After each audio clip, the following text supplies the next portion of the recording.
Dumadami na yata talaga ang gustong mag-apply sa Philippine Army. Itong tanong ng isa,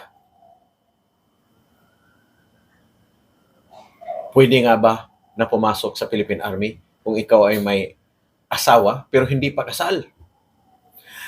Ay, nako, maraming mga sitwasyon na ganito, nalulumoral sila dahil they were not given the chance to join the Philippine Army because of a strict policy requiring all applicants to be single and no parental obligation.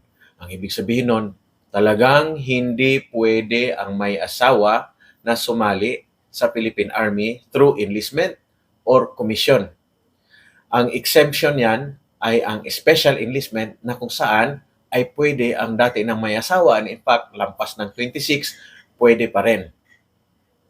Pasensya na, pero talagang niyon ay ang nakalagay sa mga regulasyon, hindi pa yun nababago.